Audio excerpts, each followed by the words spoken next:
Assalamualaikum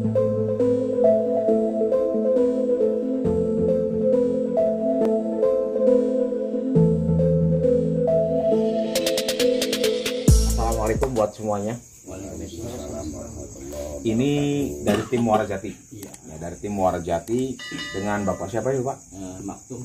Dengan Bapak Maktum, dengan Bapak siapa ini? Toto. Dengan Bapak Toto, dengan Bapak siapa? Mas Kuli. Dengan Bapak Mas Kuli. Tentunya yang sebelah sana sudah nggak asing lagi, yaitu dengan Bapak Ustadz Bukhari atau Bapak Bukhari ya. Hari ini Bapak, alhamdulillah saya ini jauh-jauh dari Cirebon ke Majalengka ini. Yang pertama silaturahmi, yang keduanya pengen tahu tentang sejarahnya Kedung Kancana, karena sangat banyak sekali di zaman sekarang ini anak muda tinggal di desanya, makannya di situ, buang airnya di situ, tapi tidak tahu sejarah asal mulanya. Itu kan keliru ya. Seperti kita punya kesenian daerah. Contohnya dulu ada kesenian daerah Reog Ponorogo. Reog Ponorogo itu asli dari Indonesia, yaitu Jawa Timur. Namun Reog Ponorogo juga pernah diklaim oleh bangsa asing, yaitu bangsa tetangga kita sendiri, yaitu Malaysia. Tetapi Malaysia tidak bisa menceritakan kronologinya dengan Reog Ponorogo. Yang bisa menceritakan hanyalah bangsa Indonesia. Nah, itu kilasan sejarah. Nah, sekarang saya pengen boleh dong tahu sejarahnya daerah Kedung Kancana ini. Kira-kira bersedia nggak nih pengen ngobrol-ngobrol tahu kilasan sejarah? Apakah di sini ini ada leluhur siapa atau siapa sih pendirinya Kedung Kancana ini? Gitu. Boleh Pak, silakan ceritakan. Terima kasih waktunya Bapak Master Buyung yang telah bertanya kepada saya tentang desa Kedung Kancana, asal usul desa Kedung Kancana. Menurut orang tua saya, jadinya desa Kedung Kancana ini asalnya ini adalah tran merigasi dari beberapa desa seperti dari Patuanan, dari Sukaraja, dari Gadel, dan lain-lainnya lah. Makanya Kedung Kancana itu penduduknya unik. Betul. Karena terdiri daripada beberapa ras suku kastanya dari beberapa desa, sehingga untuk menyatukan visi saja di Kedung Kancana di desa ini agak sulit. Karena paham ini begini, paham ini begini. Ya akhirnya ya seperti inilah terjadinya trans di desa kita ini, kalau tidak salah tahun 1933 berarti zaman masih Soekarno ya. Pertamanya berdiri untuk masih kerajaan Belanda, Wilhelmina ya mungkin lah itu. Dulunya di sini banyaknya itu pohonnya, hutannya itu hutan jati katanya. Dulunya itu desanya itu di sebelah sana itu dekat kali Bangawan, dekat Bangawan, ya di pinggir sana perbatasan Indramayu Cirebon, awalnya itu di situ. Kemudian dipindahkan yang sampai sekarang di tengah. Barangkali itu sementara seperti itu. Nah, bisa dibilang Kedung Kancana ya katanya yang meresmikan desa Kedung Kancana itu waktu bupatinya itu Bupati Majalengka itu Om Dali. Ya Om Dali katanya. Diberilah nama Kedung Kancana. Kedung berarti tempat yang dalam. Kancana itu berarti maknanya dua. Kancana itu kalau bahasa Sunda itu namanya teman. Berarti banyak teman. Karena dari beberapa desa disatukan berarti satu tempat yang banyak temannya. Yang kedua, makna kata orang Jawa kedung itu adalah satu tempat yang dalam, kancana itu adalah bisa dikatakan juga emas, ya. Bisa emas, bisa teman. Kancana, kencana. Ada yang mengatakan kancana dan ada yang mengatakan kencana. Jadi kebanyakan penduduk di sini, mayoritas penduduk di sini sekarang mulai perusahaannya itu mulai beralih kepada tanah merah, bata merah, di samping pokoknya itu pertanian. Ya berarti karena emas itu adanya itu di tanah, ya di tanah. Makanya dengan dibukanya perusahaan bata, berarti penghargaannya orang Kedung Kancan itu mulai meningkat karena dikenal oleh beberapa desa, sehingga produk Kedung Kancana itu mulai maju dan perekonomian ini sangat terbantu dengan adanya perbataan tadi. Itu yang bikin bataknya itu perorangan atau memang sudah ada pabriknya? Bikin batak itu ya masih perorangan, nggak ada pabrik, nggak ada. Jadi perorangan. Iya, ya? Perorangan biasanya satu beliau satu orang itu punya karyawan berapa, gitu. Jadi dulu berarti masih manual pemikiran itu? Manual, masih manual, semua serba manual. Sehingga majunya desa kita ini, desa Kedung Kanca ini terangkat dari tanah, dari batu. Di samping tentunya di sampingnya pertanian. Iya. Jadi buat teman-teman dimanapun kalian berada, barangkali butuh pembangunan proyek, butuh bata, ya bisa datang langsung ke tempat Kedung Kancana. Karena Kedung Kancana ini banyak sekali orang yang berindustri dengan bata merah, itu milik pribadi atau home industry. Jadi siapa aja silahkan.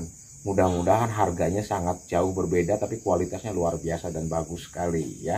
Itu menurut kata Bapak Bukhori. Nah, Bapak Bukhori, saya sangat menarik sekali nih. Di zaman sekarang ini kan zaman teknologi dan maju nih, ya kan. Nah, untuk anak mudanya masih tertarik gak bikin batak tuh? Kalau anak muda, nah anak muda zaman sekarang nih, contohnya kan kalau orang tua dulu oke lah bikin bata, karena kan belum ada teknologi, belum pengertiannya juga belum terlalu hebat.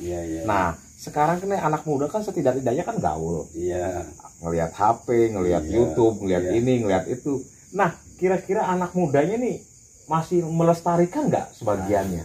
Anak muda yang kerja, yang buat bata ya banyak. Di samping yang keluar, bata yang ke bata banyak.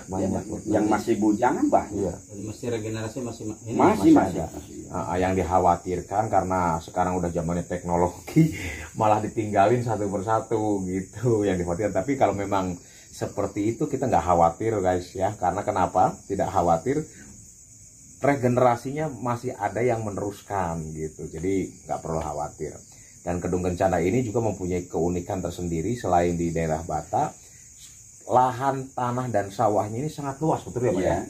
Sangat luas sekali. Kurang lebihnya berapa Pak? 450 hektar. 450 hektar cukup buat 5 tahun itu kalau sekali panen ya.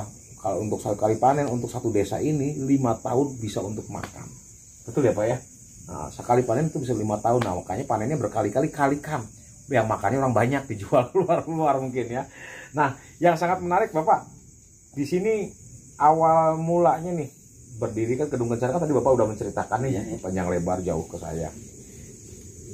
Ada nggak sih Pak di daerah sini tokoh yang dikenal di Kedung Kencana ini? Tokoh contohnya kalau di Cirebon contohnya kayak Pangeran Cakrabuana atau Sunan Gunung Jati. Nah yang di sini nih leluhurnya nih siapa sih Pak yang dikenal di zaman dulu Pak, yang pahlawan tanpa jasanya yang diingat atau orang tua zaman dulu Bapak yang tahu? Kalau tadi kan di awal sudah saya katakan bahwa Kedung Kencana itu ada desa Tran. Iya dari beberapa desa, sehingga karena desanya itu desa yang baru, maka tidak ada tokoh yang ditokohkan. Artinya seperti yang dulu-dulu lah zamannya para wali kerajaan kan ada yang ditokohkan. Betul. Nah, kalau desa kan biasanya yang nggak ada tokoh. Jadi desa Kedung Kencana ini berbagai macam daerah yang mana berkumpul satu sama lain, perbedaan misi tapi tujuannya sama. Makanya terbentuk desa Kedung Kencana ini tidak asli pribumi ya Pak ya, tidak semuanya asli pribumi. Ada dari luar desa ini, dari desa mana, kumpul menjadi satu, yaitu yang dinamakan Tran di sini. Udah jelas? Yang lainnya Muara Jati barangkali mau bertanya-tanya? Mau bertanya. Silakan. Katanya di sini dikatakan 28 negara katanya ya. Iya. Nah, otomatis bahasa pun akan berbeda-beda ya. ya. Untuk sekarang mayoritasnya bahasa apa? Mayoritas bahasa itu Sunda dan Jawa. Orang Sunda bisa bahasa Jawa. Mayoritas penduduk sini yang Jawa bisa Sunda. Itu. Jadi menguasai dua bahasa, Sunda dan Jawa, tergantung siapa yang ada bicaranya. Ya artinya untuk keseharian pun ya seperti itu. Seperti itu. Ada yang Jawa, ada yang Sunda. Iya. Ya tergantung lawan bicara itu. Kalau lawan bicara orang Sunda ya Sunda, tapi namanya juga daerah pinggiran, desa pinggiran, yaitu perbatasan segitiga ya, Indramayu, Cirebon, Majalengka. Betul. Makanya bahasanya pun yaitu Sunda dan Jawa. Keseharian-harian seperti itu. Cuman karena desanya desa pinggir, bahasanya Sundanya Sunda pinggir. Ya, Jawanya pun ya Jawa pinggir, bukan kromo lah gitu. Untuk saat ini nih, jumlah jiwa sekitar berapa ribu? Kalau jumlah jiwa kurang paham sih. Kalau jumlah jiwa. Kalau kakak mungkin paham ya. Kalau hak pilih kalau tidak salah itu 2.600-an. Kalau nggak salah itu. Luas berarti banyak sekali itu. Jadi alhamdulillah saya Master Buyung bersama tim Muara Jati juga sudah bincang-bincang dengan Bapak siapa Pak itu? Pak Ustadz Bukhori. Alhamdulillah, jadi kesimpulannya di desa ini adalah desa Tran yang mana berdiri pada tahun 1933.